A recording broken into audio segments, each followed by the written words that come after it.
پیرو کے شہر کزکو کے شمال مغرب میں پتھریلے علاقوں میں واقع ماچو پکچو انکا رہنماؤں کے لیے شاہی جاگیر یا مقدس مذہبی مقام تھا، جس کی تہذیب کو 16ویں صدی میں اسپینش حملہ آوروں نے عملاً ختم کر دیا تھا۔ یہ سینکڑوں سال تک اس زمین کے اندر چھپا رہا جب تک امریکی ماہر آثار قدیمہ ہیرام بنگم نے 1911 میں اس پر ٹھوکر نہیں کھائی۔ اس قلعے نما دکھنے والے کھنڈروں کا وجود ایک راز تھا جو صرف اس خطے میں رہنے والے کسانوں کو معلوم تھا۔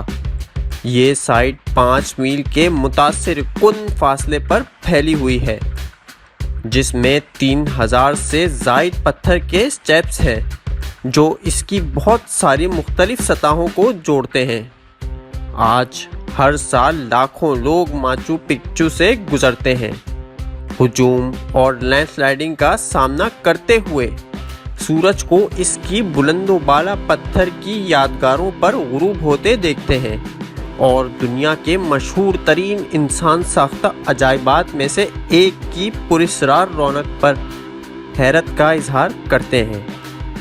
آج ہم آپ کو بتائیں گے کہ اس کا نام ماچو پکچو کیوں اور کس نے رکھا، یہ اصل میں تھا کیا، یہاں کون لوگ رہتے تھے، آخر پہاڑ کی چوٹی پر اسے کیسے تعمیر کیا گیا، یہ کیسے ویران ہو کے کھنڈروں میں بدل گیا، کیا یہاں سورج کی پوجا ہوتی تھی، کیا یہاں کوئی مندر بھی تھا جہاں ممیز رکھی اور بنائی جاتی تھیں، اس میں کون سی ایسی انجینئرنگ کی گئی تھی کہ زلزلوں، طوفانوں، بارشوں کے بعد بھی یہ اب تک ویسے ہی قائم ہے۔ اس کے علاوہ اس کی مکمل تاریخ اور حقائق ہم آپ کو آج کے اس ایپیسوڈ میں بتائیں گے۔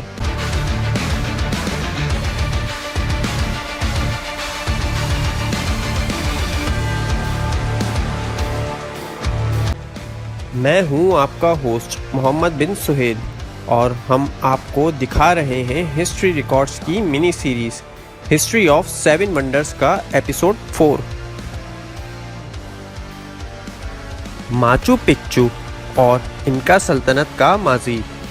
مورخین کا خیال ہے کہ ماچو پکچو انکا سلطنت کے عروج پہ قائم کیا گیا تھا، جو 15ویں اور 16ویں صدی میں مغربی جنوبی امریکہ پر حاوی تھی۔ اس کی تعمیر کے ایک اندازے کے 100 سال بعد اسے ترک کر دیا گیا تھا، غالباً اس وقت کے آس پاس جب اسپینش لوگوں نے 1530 کی دہائی میں کولمبیا سے پہلے کی طاقتور تہذیب پر فتح کا آغاز کیا تھا۔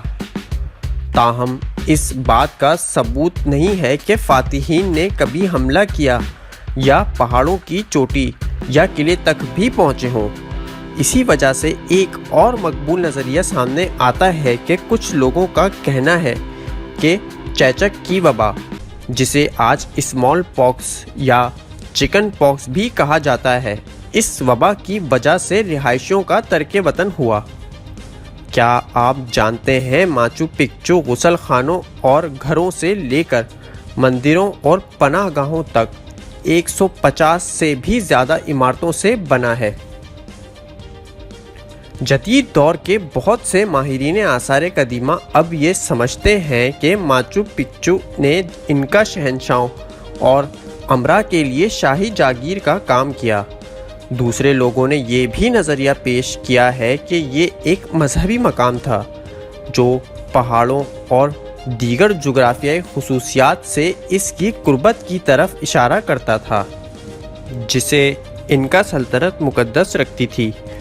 ماچو پکچو کی پہلی بار دنیا کے سامنے نقاب کشائی کے بعد کے برسوں میں درجنوں متبادل تصورات سامنے آئے ہیں، جن میں اسکالرز نے اسے مختلف انداز میں جیل، تجارتی مرکز، نئی فصلوں کی جانچ کے لیے ایک اسٹیشن، خواتین کے لیے اعتکاف یا بادشاہوں کی تخت نشینی کے لیے وقف شہر کے طور پر مختلف انداز میں تدبیر کیا ہے۔ ماچو پکچو کی دریافت۔ سن 1911 کے موسم گرما میں امریکی ماہر آثار قدیمہ ہیرام منگم ولکابامبا ڈھونڈنے کی خواہش لے کے اپنی چھوٹی سی ٹیم کے ساتھ پیرو پہنچے اور امید ظاہر کی کہ وہ ولکابامبا کو تلاش کریں گے۔ پیدل اور خچر کے ذریعے سفر کرتے ہوئے بنگم اور اس کی ٹیم کسگو سے وادی اروبامبا میں داخل ہوئی، جہاں ایک مقامی کسان نے انہیں قریبی پہاڑ کی چوٹی پر واقع کچھ کھنڈرات کے بارے میں بتایا۔ کسان نے پہاڑ کو ماچو پکچو کہا، جس کا ترجمہ مقامی زبان میں پرانی چوٹی ہے۔ 24 جولائی کو سرد اور خشک موسم میں پہاڑ کے کناروں پر سخت چڑھائی کے بعد بنگم نے کسانوں کے ایک چھوٹے سے گروپ سے ملاقات کی، جنہوں نے اسے باقی راستہ دکھایا۔ ایک 11 سالہ لڑکے کی قیادت میں بنگم کو پتھر کی چھتوں کے پیچیدہ نیٹ ورک کی پہلی جھلک ملی، جو ماچو پکچو کے دروازے کی نشاندہی کرتا ہے۔ پرجوش بنگم نے اپنی دریافت کے بارے میں یہ لفظ سب سے زیادہ فروخت ہونے والی کتاب the last city of the Incas میں پھیلایا، جس میں پیرو میں آنے والے مشتاق سیاحوں کے ہجوم کو ان کے نقش قدم پہ چلنے کے لیے بھیجا گیا تھا۔ اس نے ماچو پیچو سے ملنے والی باقیات کی کھدائی بھی کی اور انہیں مزید معائنے کے لیے ییل یونیورسٹی لے گیا، جس سے تحویل کا تنازع بھڑک اٹھا جو تقریباً 100 سال تک جاری رہا۔ یہ اس وقت تک جاری رہا تھا جب تک کہ پیرو کی حکومت نے مقدمہ دائر نہیں کیا اور امریکہ کے سابق صدر براک اوباما کو ان اشیاء کی واپسی کے لیے اپیل نہیں کی تھی، جن پر ییل نے ان اشیاء کی وطن واپسی مکمل کرنے پر رضامندی ظاہر کی تھی۔ شاہراہوں کی ٹور بسز اس تک پہنچنے کے لیے استعمال ہوتی ہیں۔ یہ یقینی نہیں ہے کہ بنگم اس کا دورہ کرنے والے پہلے بیرونی شخص تھے۔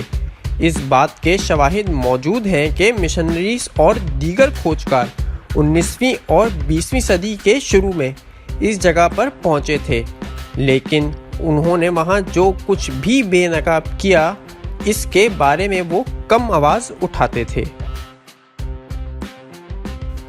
ماچو پکچو کے چند دلچسپ حقائق آپ کو یہاں بتاتے چلیں کہ 2 بلند پہاڑوں کی چوٹیوں کے بیچ واقع اس عمارت کو اتنی صدیاں قبل ایسی حیران کن انجینئرنگ کے ساتھ بنایا گیا تھا کہ آپ اس کے لگائے گئے 2 پتھروں کے بیچ اپنا ایک کریڈٹ کارڈ تک داخل نہیں کر سکتے۔ یہ جگہ زلزلوں کے لیے مشہور ہے۔ یہاں جب زلزلہ آتا ہے تو اس عمارت کے پتھر ہلنے لگتے ہیں، اور جب زلزلہ تھم جاتا ہے تو وہ حیران کن طور پر اپنی جگہ واپس آ جاتے ہیں۔ انہیں ڈانسنگ سٹونز بھی کہا جاتا ہے۔ انجینئر کینتھ رائٹ نے اندازہ لگایا ہے کہ ماچو پکچو کی گئی تعمیر کا 60% حصہ زیر زمین تعمیر کیا گیا تھا۔ اس کا زیادہ تر حصہ گہری عمارتوں کی بنیادوں اور پسی ہوئی چٹان پر مشتمل ہے، جو نکاسی آب کے طور پر استعمال ہوتا ہے، جیسا کہ گیلے موسم میں جس کسی نے بھی دورہ کیا ہے وہ آپ کو بتا سکتا ہے۔ ماچو پکچو میں سب سے زیادہ بارش ہوتی ہے۔ اگر آپ اس پہاڑ پر چڑھنے کی خواہش رکھتے ہیں تو آپ کو بتا دیں کہ یہاں چڑھنے کے لیے 1 سے زائد چوٹیاں ہیں۔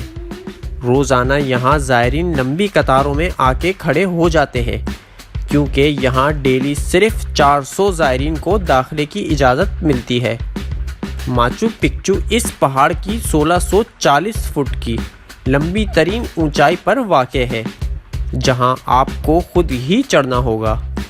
یہاں ایک غار میں ایک بہت بڑا خفیہ مندر بھی ہے، جس کے بارے میں بہت کم لوگ جانتے ہیں۔ اس مندر میں پتھر کا بہترین کام کیا گیا ہے، اور خیال کیا جاتا ہے کہ یہاں وہ لوگ ممیز کو بنایا اور رکھا کرتے تھے۔ ہیرام منگم کے لڑکھڑاتے ہوئے ماچو پکچو تک پہنچنے کے لمحے سے ہی زائرین سمجھ گئے ہیں کہ کھنڈرات کی قدرتی ترتیب اس جگہ کے لیے اتنی ہی اہم ہے جتنی کہ عمارتیں خود۔ حالیہ تحقیق سے پتہ چلا ہے کہ سائٹ کا محل وقوع اور اس کے اہم ترین اسٹرکچر کا رخ قریبی مقدس پہاڑوں یا آپس کے محل و وقوع سے سخت متاثر تھا۔ ہویانا پچو کی چوٹی کے اوپر ایک تیر کی شکل کا پتھر جنوب کی طرف اشارہ کرتا نظر آتا ہے۔ ان کے کیلنڈر کے اہم دنوں میں سورج کو دیگر اہم چوٹیوں کے پیچھے طلوع ہوتے یا غروب ہوتے دیکھا جا سکتا ہے۔ ماچو پکچو کی سائٹ پیرو کی مشرقی ڈھلانوں پر ایک ٹراپیکل پہاڑی جنگل کے درمیان ماچو پکچو کی دیواریں، چھتیں، سیڑھیاں اور ریمپ اس کی قدرتی ترتیب میں بغیر کسی رکاوٹ کے مل جاتے ہیں۔ اس جگہ کا باریک تیار کردہ پتھر کا کام، چھت والے کھیت اور جدید آبپاشی کا نظام ان کا تہذیب کی تعمیراتی، زرعی اور انجینئرنگ کی مہارت کا گواہ ہے۔ اس کی مرکزی عمارتیں انکاس کی مہارت والی میسنری تکنیک کی اہم مثالیں ہیں، جس میں پتھروں کو مارٹر کے بغیر ایک ساتھ فٹ کرنے کے لیے کاٹا گیا تھا۔ ماہرین آثار قدیمہ نے کئی مختلف شعبوں کی نشاندہی کی ہے جو مل کر شہر پر مشتمل ہیں، جن میں ایک کاشتکاری زون، ایک رہائشی پڑوس، ایک شاہی ضلع اور ایک مقدس علاقہ شامل ہیں۔ ماچو پکچو کے سب سے الگ اور مشہور اسٹرکچر میں سورج کا مندر اور انتیہواتانا اسٹون شامل ہیں، ایک مجسمے دار گرینائٹ چٹان جس کے بارے میں خیال کیا جاتا ہے کہ وہ شمسی گھڑی یا کیلنڈر کے طور پر کام کرتی تھی۔ آج کا ماچو پکچو سن 1983 سے یونیسکو کا عالمی ورثہ مقام اور 2007 میں دنیا کے نئے 7 عجائبات میں سے ایک نامزد کیا گیا ماچو پکچو پیرو کی سب سے زیادہ وزٹ کی جانے والی اور پرکشش اور جنوبی امریکہ کے سب سے مشہور کھنڈرات ہیں، جو سال میں لاکھوں لوگوں کا خیر مقدم کرتے ہیں۔ سیاحت میں اضافہ، قریبی قصبوں کی ترقی اور ماحولیاتی تنزلی اس جگہ پر اپنا اثر ڈالتی رہتی ہے۔ اس کے نتیجے میں پیرو کی حکومت نے حالیہ برسوں میں کھنڈرات کی حفاظت اور پہاڑ کے کنارے کٹاؤ کو روکنے کے لیے اقدامات کیے ہیں۔ اگر آپ اس مقام کو دیکھ کے حیرت میں ہیں تو آپ کی حیرت میں مزید اضافہ کرتے ہوئے آپ کو اس سے بھی زیادہ حیرت انگیز شہر سے ملوائیں گے جہاں پیرامڈ نما اسٹرکچرز موجود ہیں۔ وہ اسٹرکچرز کیوں اور کس نے تعمیر کیے، وہاں کون لوگ رہتے تھے، وہاں ان پیرامڈز کے علاوہ اور کیا کیا موجود تھا، کیا وہاں زیر زمین ایک کنواں ہے، کیا اس کنویں میں انسانوں پر تشدد کر کے ان کی بلی دی جاتی تھی، اس کنویں سے ایسا کیا کچھ ملا ہے، اس شہر میں کون کون سی ایسی حیرت انگیز دریافت ہوئی ہیں جنہیں دیکھ کے ماہر آثار قدیمہ حیرت زدہ ہیں۔ لیکن یہ سب اور اس کی مکمل تاریخ جاننے کے لیے آپ کو ہمارا چینل سبسکرائب کرنا ہوگا اور بیل آئیکن پہ بھی کلک کرنا ہوگا، کیونکہ وہ ہم آپ کو ہسٹری آف 7 ونڈرز کے ایپیسوڈ 5 میں بتائیں گے۔ اگر آپ نے ابھی تک دیوار چین کی حیرت انگیز مکمل تاریخ نہیں دیکھی ہے تو ہسٹری آف 7 ونڈرز کا ایپیسوڈ 1 دیکھ لیں۔ اگر رومن امپائر کا کولوزیم اور اس کے اندر کھیلے جانے والے خطرناک کھیل اور اس کی مکمل تاریخ جاننا چاہتے ہیں تو ایپیسوڈ 2 دیکھ لیں۔ اور 2500 سال پرانا انسانی ہاتھوں سے پہاڑوں کو تراش کے بنایا ہوا شہر پیٹرا اور اس کی مکمل تاریخ آپ نے ابھی تک نہیں دیکھی ہے تو ایپیسوڈ 3 دیکھ لیں۔ ان سب ایپیسوڈز کا لنک ہم آپ کو ڈسکرپشن میں بھی دے رہے ہیں۔ اگر آپ ہسٹری کے شوقین ہیں اور اس دنیا میں رقم ہونے والی ہزاروں سال پرانی تاریخ، قدیم دور کی ریاستوں، مشہور لوگوں کے اصل واقعات اور اسی طرح کی اور بھی دلچسپ سیریز اور ڈاکیومنٹریز دیکھنا اور ان کے بارے میں جاننا چاہتے ہیں تو وہ سب آپ کو ہمارے اس چینل ہسٹری ریکارڈز پہ ملیں گی۔ اگر آپ کو ہماری یہ ویڈیو پسند آئی ہے ہمیں کمنٹ سیکشن میں ضرور بتائیں۔ ہمارے چینل کو سبسکرائب کر دیں اور اسے لائک کر دیں۔ ہماری ویڈیو کو اپنے عزیز و اقارب کے ساتھ شیئر کریں تاکہ ہمارے اور ان کے علم میں اضافہ ہو، اسی کے ساتھ اپنے ہوسٹ محمد بن سہیل کو اجازت دیجیے. ملتے ہیں اگلے ایپیسوڈ میں. اللہ حافظ.